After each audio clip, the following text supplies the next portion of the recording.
किशन भाइयों, आज की इस वीडियो में हम बात करने वाले हैं गेहूं में जो अंतिम स्प्रे करेंगे हमें उसमें क्या क्या प्रोडक्ट क्या क्या टेक्निकल मिलाने होंगे जिससे कि जो हमारी गेहूं की बाली है वह एकदम हरी भरी अच्छी हो जाए और जो हमें गेहूं का उत्पादन है बढ़िया दानेदार है वो भरे हुए खूब रहें और अच्छा उत्पादन देखने को मिले। तो किशन भाई इसी सीरीज में आप पूरी वीडियो को देखिए जिससे कि आपको एक सही जानकारी मैं दे पाऊंगा। किशन भाई जैसे आपको मैं वीडियो में इस समय दिखा रहा हूँ, इस समय जो गेहूं का में जो है वो अंडरे में आने वाला है, मतलब गेहूं है वह बाली पर आने वाला है और कहीं ना कहीं गेहूं निकल भी रहा है। तो किशन भाई इस समय जो माहों की समस्या है, जैसे आप काले काले ये धब्बे देख पा रहे हैं किशन भाइयों, इस समय जो काले काले धब्बे हैं ये छोटे छोटे कीट होते हैं जिसे माहू रोग कहते हैं। किशन भाइयों इस समय जो माहू रोग है वह जड़ में भी हो सकता है और पत्तियों पर भी हो सकता है, तो आपको इसका भी बचाव करना होगा। और साथ साथ में आपने इस समय कुछ मरोड़ने वाली पत्तियां अगर मरोड़ रही हैं आपके खेतों में तो आप समझ लिए कुछ फंगीसाइड भी इस समय फसल मांग रही है। और साथ साथ में किशन भाइयों, क्योंकि इन दिनों में गेहूं में जो आमतौर पर है सूंडी, जो हरी सूंडियां होती हैं उनकी समस्या भी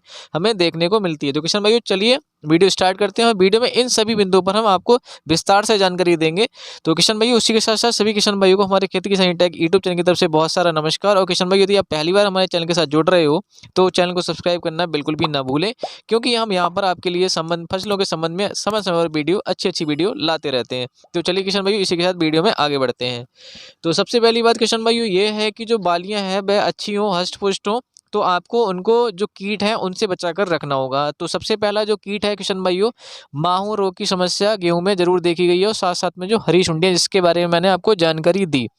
तो किशन भाइयों इन दोनों का अगर आपने एक सही कीटनाशक का प्रयोग करेंगे तो आपको बहुत अच्छी तरह से इसके नियंत्रण मिल जाएंगे। तो किशन भाइयों इसके लिए आपने क्या करना है, एमिडा क्लोरोपिड 17.8% एसएल वाला यूज करना है। किशन भाइयों जो एमिडा क्लोरोपिड है आप बायर कंपनी का भी ले सकते हैं या किसी भी दूसरी कंपनी जिसमें सेम टेक्निकल आता हो। किशन भाइयों अगर अच्छी कंपनी का लेते हैं तो आपको उस टेक्निकल की गुणवत्ता में अच्छी खासी गुणवत्ता देखी जाती है, जिससे उसके अच्छे फायदे हमें मिलते हैं। तो किशन भाइयों इसकी जो मात्रा है आप ये मानकर चलिए 1 लीटर पानी में 3 ml तक आपने एमिडा क्लोरोपिड का प्रयोग करना है गेहूं की फसल के लिए।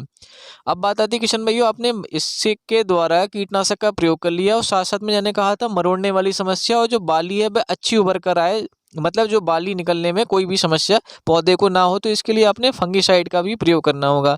और किशन भाइयों फंगीसाइड इस समय जो आपने फंगीसाइड का प्रयोग करना है वह है फंगीसाइड आपका प्रोपिकोनाजोल। किशन भाई जो प्रोपिकोनाजोल 25% ईसी वाला है, ये भी आपका लिक्विड फॉर्म में आता है।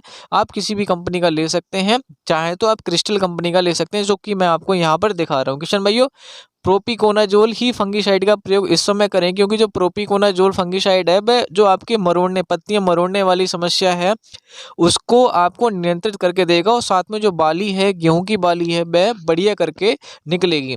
अब किशन भाइयों आपने एक फंगीसाइड का भी प्रयोग कर लिया और एक कीटनाशक का प्रयोग कर लिया। अब इसके साथ साथ में किशन भाइयों, क्योंकि हमें सबको पता है कि गेहूं के लिए पोटास का कितना बड़ा महत्व है, तो किशन भाइयों आपने पोटास का, क्योंकि आप स्प्रे कर रहे हैं तो आपने 1 किलोग्राम पोटास का प्रयोग करना है। अब किशन भाइयों जो पोटास है मतलब वो किस तरह लेनी है, तो आपने किशन भाइयों जैसा कि आपको पता है इफ़को कंपनी के या किसी अन्य कंपनी के भी बहुत सारे प्रोडक्ट आते हैं एनपी के नाम से, जिसमें आपके अलग अलग अनुपात में नाइट्रोजन, फास्फोरस और पोटेशियम मिला होता है। तो किशन भाइयों आपने वो पोटास लेनी है जिसमें 0050, मतलब आपको चाहिए पोटास, मतलब आपको चाहिए है पोटास, तो आपके लिए इसके लिए आपने 0050 वाला 1 किलोग्राम का पैकेट आप ले सकते हैं, जिसकी आपने इसी के साथ में अलग घोल बनाकर आप मिला देंगे जब आप स्प्रे करने जा रहे होंगे। तो किशन भाइयों मैंने आपको 3 चीज़ों की जानकारी दी, इन तीनों का प्रयोग आप अपने गेहूं की फसल पर करेंगे और पानी की मात्रा कम से कम 150 से 175 लीटर तक रखें